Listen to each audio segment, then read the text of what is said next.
Gilles Brial, bonjour Bonjour, et bienvenue sur NC News. merci de votre invitation. Alors, vous rentrez de Paris, vous avez participé à la séquence institutionnelle au sein de la délégation des loyalistes. Quel bilan dressez-vous globalement des différentes rencontres et de cette séquence parisienne?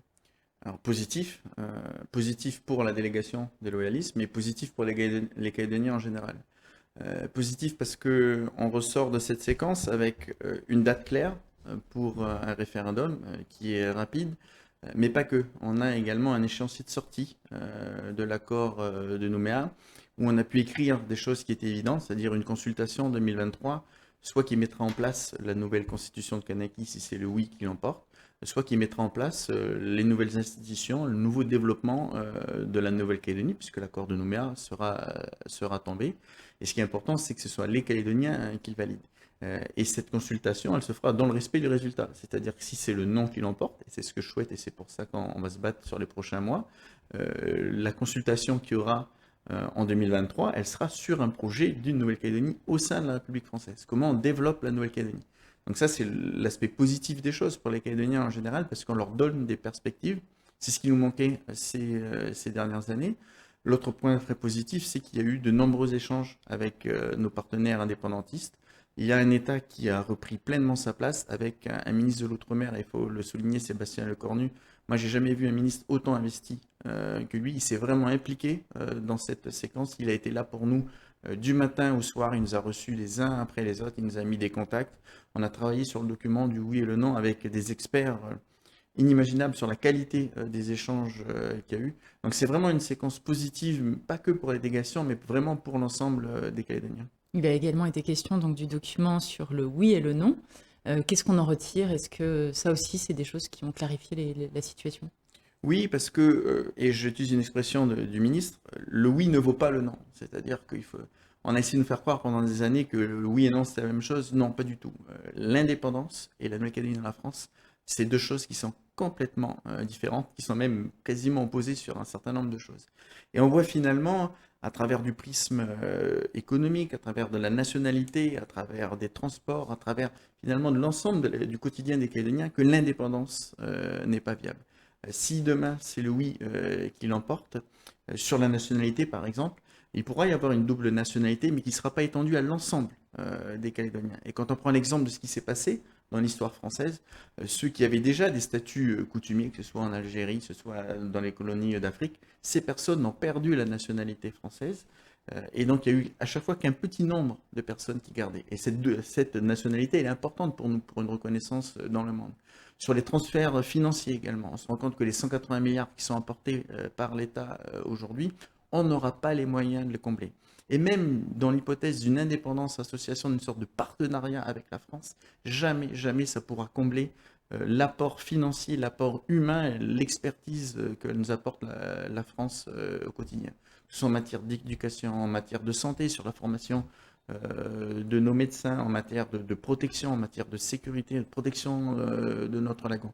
Et finalement, on a eu sur l'ensemble des ministères, de l'Intérieur, de l'Outre-mer, de Bercy, sur les finances, sur les transports, on a eu le développement de ce que serait l'indépendance et ce que le nouvel État, la Kanaki, devrait compenser par rapport au départ de la France. Et finalement, ce n'est pas viable dans une logique d'amélioration de qualité de vie des Calédoniens. C'est viable si on accepte que la Nouvelle-Calédonie soit complètement différente, c'est-à-dire qu'il y aura une dévaluation de notre monnaie de 50%, ça veut dire que votre salaire sera divisé par deux du jour au lendemain, que la valeur de nos biens sera divisée par deux, mais pas que ce qu'on a emprunté, ben, on n'a plus de garantie. Enfin, c'est vraiment l'ensemble des questions du quotidien des Calédoniens qui ont été abordées dans ce document. Il faut que ce document, maintenant, l'État le finalise parce que chaque délégation a demandé des précisions et qu'après, ben, il arrive à le démocratiser et à l'expliquer à l'ensemble de la population pour que le 12 décembre, chaque Calédonien qui vote oui ou non, au moment où il met son bulletin dans l'urne, il le fasse en toute connaissance de cause et qu'il connaisse bien les implications. Et que ce soit un vrai choix de société, que ce soit de voter pour l'indépendance ou rester français, plutôt qu'un choix idéologique. Alors, comment les indépendantistes ont-ils accueilli justement ce document qui était quand même dur à entendre pour eux? Le paradoxe, c'est que pour les indépendantistes, le côté positif, c'est que pour une fois, il y a quelqu'un qui prend au sérieux l'hypothèse d'indépendance, c'est-à-dire que l'État a travaillé sérieusement sur les conséquences d'une Nouvelle-Calédonie qui devient indépendante, en matière de nationalité, de droit international, d'Europe, d'échanges commerciaux, donc sur tous les domaines. Ce travail a été fait très sérieusement. Il faut vraiment souligner le gros travail de l'ensemble des ministères qui a été effectué. Et pour les indépendantistes, ils l'ont ressenti comme une reconnaissance de leurs revendications. Après, il y a eu des moments, il y a eu des échanges entre nous qui ont été difficiles, parce que bien sûr que nous, les loyalistes, on a essayé de mettre le doigt sur tous les problèmes qui sont liés à l'indépendance, et bien sûr qu'eux, ils essayaient de minimiser les impacts de l'indépendance. Mais au-delà de ça, il y a eu des échanges constructifs entre loyalistes et indépendantistes quand on essaye de mettre de côté l'indépendance et de réfléchir à ce qu'on veut après. Est-ce qu'on a des points qu'on partage sur le développement de la Nouvelle-Calédonie, sur la nécessité de former les hommes? C'est ce qui nous manque en Nouvelle-Calédonie, une formation des élites, pour utiliser l'expression indépendantiste, mais pas que. C'est-à-dire qu'on a besoin en Nouvelle-Calédonie de former nos jeunes, parce qu'il manque, on a un vrai manque de formation, que ce soit de la main-d'œuvre, des ingénieurs, des médecins, sur l'ensemble du panel. On a un problème de diversification de notre économie, on a des problèmes d'adaptation de nos logements. Et finalement, on se rend compte qu'il y a une partie du développement de la Nouvelle-Calédonie qu'on partage, et qu'il y a le oui ou le non, et moi je veux faire campagne pour le non, ils feront campagne pour le oui, mais qu'il y a quand même des valeurs et des volontés d'amélioration du quotidien des Calédoniens qui sont partagées. Dommage, selon vous, que l'UNI n'ait pas participé? C'est toujours dommage quand il y a un absent autour de la table. Parce que, encore une fois, les débats ont été d'une grande qualité. Moi, j'ai assisté à quelques comités des signataires. Dans un comité des signataires, c'est un responsable de délégation qui fait une grande déclaration, et puis après, on passe à autre chose. Là, c'était vraiment des échanges constructifs, et encore une fois, le format fait que l'État nous a mis à disposition des experts qui ont pu répondre à l'ensemble des questions qui ont été posées. Donc c'est sûr que quand il manque une composante politique de la Nouvelle-Calédonie autour de la table, c'est toujours, je dirais, malheureux. Ça ne nous a pas empêché d'avancer. C'est pas parce qu'il en manque un qu'on doit tous rester plantés au bord de la route. Non, nous, on a continué à avancer, libre à l'UNI après de se mettre dans la démarche. Ce qui compte aujourd'hui, et c'est ce qui ressort de cette séquence, c'est que cette phase de transition, qui a utilisé le terme transition ou de stabilité, ce qu'on a besoin, c'est de passer le référendum sainement. Ça ne veut pas dire l'enjamber. On va faire une campagne pour le non, et on va le faire à fond pour que la Nouvelle-Calédonie reste dans la France. Et on ne doit pas enjamber ce résultat. On ne doit pas faire comme si le référendum était déjà passé. Mais par contre, on doit apporter une stabilité aux Calédoniens. C'est-à-dire, OK, il y aura un référendum, mais en attendant, ça va bien se passer en Nouvelle-Calédonie, et la Nouvelle-Calédonie doit continuer à avancer, elle doit continuer à se développer. Il ne doit pas avoir une fuite de l'ensemble de nos médecins, une fuite des capitaux, un arrêt, un point mort des entreprises. On doit être capable de donner, ce que je disais tout à l'heure, des perspectives aux Calédoniens, et vraiment c'est ce qui a manqué ces dernières années, et c'est vraiment la démarche de Sébastien Lecornu, c'est ce qu'elle a apporté à cette séquence parisienne. Alors, une petite question, vous avez écrit, lorsque vous avez dressé un peu le bilan de cette séquence, qu'aucune forme d'association ne pourra remplacer le départ de la France. Est-ce qu'on en a la certitude au regard de ce qui s'est dit à Paris? Ah, j'en suis mais pleinement convaincu. C'est-à-dire que autant avant, c'est nous, les loyalistes en campagne électorale, qui expliquons que l'indépendance n'est pas viable. Là, c'est tout ce qui nous a été démontré, c'est factuel. Donc les compensations. Mais je prends un exemple, par exemple, les médecins. Aujourd'hui, ok, la santé, c'est une compétence de la Nouvelle-Calédonie.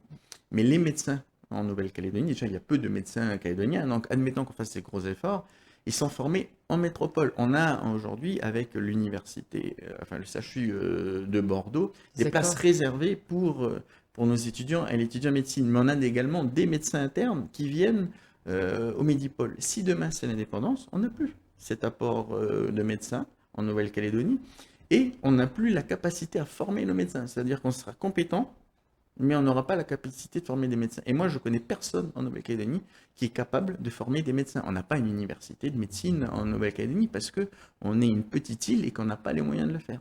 Donc, vous voyez, même sur des compétences qui sont déjà les nôtres aujourd'hui, on a besoin de l'apport de l'État. Et les associations, si demain il y a une indépendance association, on sera des étrangers. On sera bien traités peut-être par la France, mais en tant que pays étranger, en tant que citoyen étrangers. Donc ce sera une simple collaboration comme il existe aujourd'hui entre la France, l'Algérie, la France, le Mali, toutes les anciennes colonies, et on sera traité de cette façon-là. Et donc ça a été très clair dans les débats. C'est une réalité, les indépendantistes ont même dit la France, elle ne doit pas larguer la Nouvelle-Calédonie en cas d'indépendance, mais on ne peut pas tout avoir. On ne peut pas avoir l'indépendance et le maintien du soutien de la France. Et les exemples, aujourd'hui, par exemple, les communes sont financées par l'État. Et le ministre nous a clairement expliqué que si demain c'est l'indépendance, il ne va pas continuer à aller à l'Assemblée nationale et au Sénat à défendre un budget de la France avec de l'argent qui va être envoyé dans des communes d'un État indépendant alors qu'ils ont du mal à financer des communes métropolitaines. Si on est autant aidé aujourd'hui par l'État, mais pas qu'un aspect financier, également technique, humain, c'est parce qu'on est français. D'accord, très bien. Alors, autre problématique qui va bientôt revenir, c'est l'élection d'un nouveau président du gouvernement, qui a capoté déjà plusieurs fois. Quelle issue voyez-vous pour cet événement? Je pense qu'à un moment, il faudra sortir de l'impasse. Les indépendantistes ont fait tomber le gouvernement pour des mauvaises raisons. Ils n'ont pas pu, ils n'ont pas su mettre un nouveau gouvernement en place. Alors, ça nous a aidés, nous, les non-indépendantistes, pas à faire tomber le gouvernement, mais le fait qu'ils n'arrivent pas à le mettre en place, puisqu'on dit, vous voyez, même quand ils sont C'est un argument. majoritaires, bien sûr, mais quand on est pour la matière de la Macédoine dans la France, on utilise tous les arguments qui doivent être utilisés, c'est normal, et ils feront la même chose en campagne. Mais il ne faut pas que ce soit les Calédoniens qui payent ça. C'est-à-dire qu'encore une fois, la conclusion de Paris, c'est qu'on doit chacun faire notre campagne, mais être capable d'amener de la stabilité en Nouvelle-Calédonie. Il faudra peut-être se poser la question dans les semaines qui viennent si ce blocage n'est pas en train de pénaliser la Nouvelle-Calédonie. C'est-à-dire qu'il y a des réformes. On voit bien qu'au niveau du financement, hein, notamment de la santé et du social, on a des gros problèmes en Nouvelle-Calédonie aujourd'hui. Si on ne prend pas des mesures sur un certain nombre de panels comme ça, la Nouvelle-Calédonie va aller dans le mur. Et gagner le référendum le 12 décembre, c'est ce que je souhaite, c'est bien, mais si entre-temps la Nouvelle-Calédonie a coulé, c'est pas la solution. Donc peut-être qu'à un moment, il faudra qu'il y ait des discussions pour débloquer la situation et faire en sorte qu'il y ait une stabilité qui soit amenée pour aller jusqu'au référendum et même l'après, pour préparer la sortie de l'accord de Nouméa et se laisser le temps d'écrire la nouvelle page et d'aller à cette dernière consultation, la consultation de projet, sans avoir une Nouvelle-Calédonie qui est en crise économique, crise sociale, crise sanitaire. Est-ce que vous estimez, comme Christopher Gigès, que Thierry Santa pourrait être la troisième voie, la solution justement pour décanter les problèmes d'élection du président du gouvernement? J'ai toujours considéré que Thierry Santa était un bon président du gouvernement, que la chute du gouvernement Santa elle n'est pas juste par rapport au travail qu'il a fourni, mais que pas lui seul, hein, que toute son équipe a fourni. Il y a Christopher, il y a Isabelle Moreau, Yohan Le Courrieux, qui ont beaucoup travaillé dans ce gouvernement. Et je pense qu'il est à la bonne place aujourd'hui. Le référendum aura lieu dans 6 mois, Oui. un peu moins de 6 mois, le 12 décembre. Quand les loyalistes vont-ils démarrer leur campagne référendaire et sur quel message? Alors, quand très rapidement, c'est-à-dire que maintenant qu'on a obtenu ce qu'on voulait sur la date, eh ben, il faut qu'on mette tout en ordre pour le gagner, hein. Il ne faut pas juste avoir une date, il faut également il faut gagner ce référendum. Ce qui compte, c'est qu'on soit unis. Donc, Sonia Backès, qui fait un gros travail, qui a mené cette délégation et qui fait un gros travail aujourd'hui à l'ONU et hier à Paris, rentre dans les jours prochains. Et donc, on a une réunion avec les responsables des mouvements, hein, les 6 mouvements qui forment les loyalistes, pour savoir comment on fait cette campagne. Et puis si d'autres non-indépendantistes viennent la faire avec nous, ce sera une bonne chose. Et comment on se met en ordre de bataille. Le message, il sera simple pour nous. C'est-à-dire que le document pour le oui, enfin les conséquences du oui seront claires, mais on ne gagnera pas qu'avec ça. C'est-à-dire que c'est important de savoir le risque de l'indépendance, mais ce n'est pas suffisant pour gagner le référendum. Il faut que nous, les loyalistes, on soit capables à la fois de mettre un projet de société, c'est-à-dire comment on voit la Nouvelle-Calédonie de demain, comment nous, on est en quelque sorte des autonomistes, comment on veut développer la Nouvelle-Calédonie, comment on veut réduire les inégalités, comment on veut améliorer notre système de santé, les offres, les services publics à l'ensemble de nos administrés, au sein d'une Nouvelle-Calédonie qui reste dans la République française. Et ça, ce sera une étape importante. Il faudra qu'on le développe pendant cette campagne référendaire.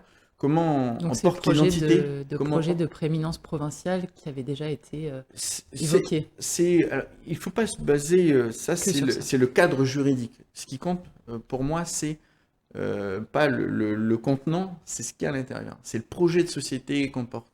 Et après, découlera l'organisation, je dirais, juridique pour développer ce projet. Et dans la déclaration de Sébastien Lecornu sur les conséquences du nom et sur le projet de la consultation en 2023, il parle bien de quel est le projet de développement de la Nouvelle-Calédonie et les institutions qu'il porteront. Donc avant de se baser sur les institutions, l'organisation juridique de tout ça, c'est vraiment quel projet de société on est capable de porter aux Calédoniens. Parce que je suis convaincu que dans les revendications indépendantistes aujourd'hui, finalement très peu veulent se séparer de la France. Il y a un besoin de reconnaissance identitaire forte et il y a un besoin de volonté d'avoir accès de manière plus importante au développement. Et que nous les loyalistes, on peut porter ce projet. Qu'on le porte aujourd'hui, qu'on ne le met peut-être pas assez en avant.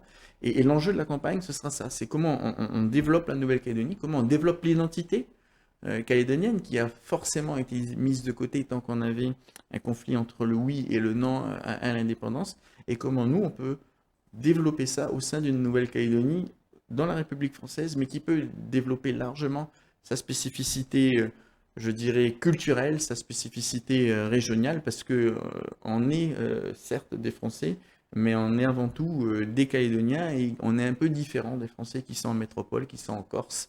Et donc ça, on doit être capable de le développer. Et ça va être l'enjeu de cette campagne référendaire. On vous sent confiant en l'avenir, c'est le cas? Oui, j'ai profondément confiance en Nouvelle-Calédonie, pas seulement parce que j'ai nulle part à faire où aller, mais parce que je pense qu'on a vraiment toutes les cartes entre les mains pour développer ce territoire. Mais dans plein de matières, vous savez, les 30 dernières années, ça a été une confrontation loyaliste, indépendantiste. Et que souvent, l'un et l'autre sont restés sur, je dirais, sur des concepts pour pas aller vers l'autre parce qu'il avait l'impression de mettre un pied dans l'indépendance. Je prends un exemple en matière d'éducation. Moi, je suis profondément attaché au diplôme français. Je reste persuadé que c'est l'ouverture sur le monde pour les étudiants calédoniens. Mais que pour arriver au diplôme, on doit faire des adaptations sur notre méthode d'enseignement, sur nos contenus. Parce qu'on est calédonien, parce qu'on est un petit peu différent, on est dans un contexte culturel, identitaire différent. On le met un peu en avant aujourd'hui à la province sud. Mais on n'osait pas faire trop ce pas-là parce qu'on donne l'impression de faire un pas vers l'indépendance. Alors que c'est pas ça. C'est comment, en Nouvelle-Calédonie, on peut avoir un système éducatif qui nous permet d'atteindre le niveau du diplôme français en l'adaptant un peu. Et je pense que quand on aura traité la question de l'indépendance, on pourra enfin se consacrer sur ces problèmes-là et que le clivage indépendance non-indépendance disparaîtra et laissera place à un clivage normal qu'on retrouve en métropole, aux Bossourat. États-Unis, en Angleterre, avec la droite, la gauche, le social, le développement, et voilà. Et la Nouvelle-Calédonie, quand elle aura ces débats-là, elle se développera beaucoup plus vite. Eh bien, merci beaucoup Gilles Briel pour ce bilan et puis ces perspectives d'avenir. Merci, Et à très bientôt sur NC News. avec plaisir.